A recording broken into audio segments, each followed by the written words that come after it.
8h15, votre invité Jean-Jacques, le bâtonnier de Paris, Pierre-Olivier Sûr. Maître, bonjour. Bonjour. Bonjour. Nous parlons de cette loi renseignement qui arrive en discussion à l'Assemblée nationale. Je regardais PS. Les députés sont pratiquement unanimes pour soutenir cette loi. UMP, les députés UMP sont pratiquement unanimes pour soutenir cette loi qui devrait être votée sans trop de problèmes.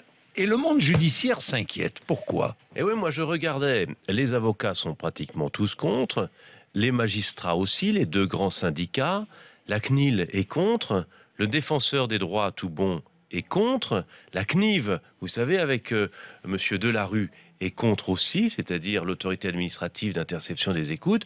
Donc, chez nous, nous sommes plutôt contre, même si nous comprenons bien, évidemment, qu'il est bon de vouloir mettre un cadre légal au renseignement. Et ça, c'est un bon point pour le législateur. Donc on met un cadre légal, c'est-à-dire que les services secrets, dits secrets, qui agissaient dans l'ombre, agiront dans le cadre d'une loi. Maintenant, hein.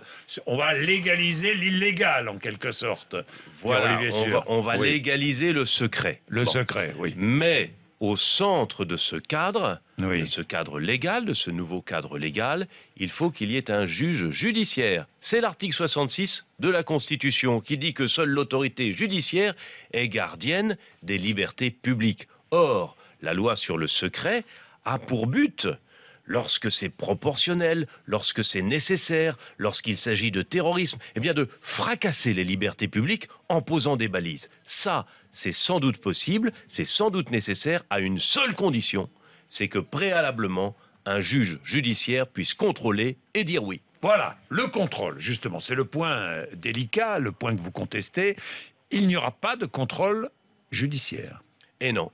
Et c'est ce qui manque, cruellement. C'est le maillon manquant. C'est ce que nous demandons, que le juge judiciaire puisse intervenir, comme c'est le cas, en écoute judiciaire, c'est-à-dire...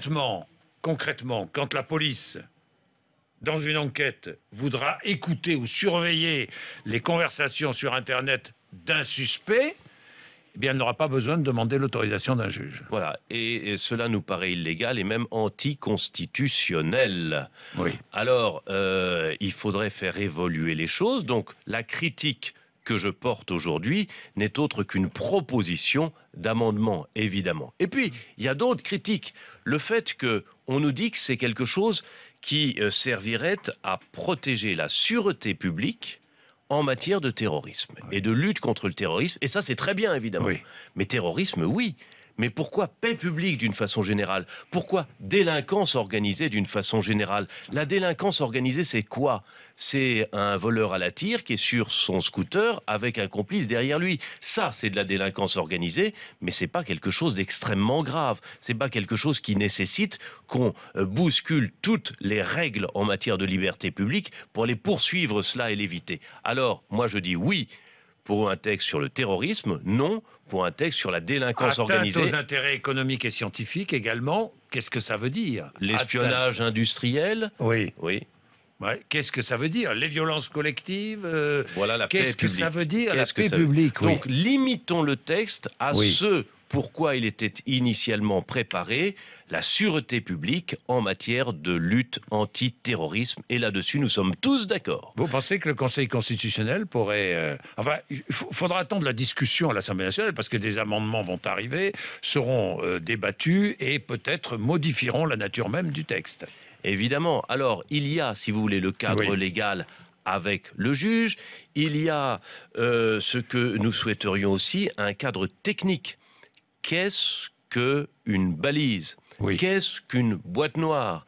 Est-ce qu'on peut substituer la recherche d'une cible à une analyse des algorithmes qui permet, chez l'opérateur ou ailleurs, de rechercher absolument tout, bien plus que nos filets dérivants qu'on essaye de stigmatiser chez nous, avocats, en disant pas d'écoute téléphonique à filet dérivant. Ici, Jean-Marie Delarue appelle ça les moyens à chalut. Pêche au gros. Pêche au gros, on voilà. ramasse tout. On ramasse tout sans se contenter de rechercher une cible. On ramasse tout et puis on trie après. Et ça fracture les libertés publiques. Merci, Pierre-Olivier Sûr.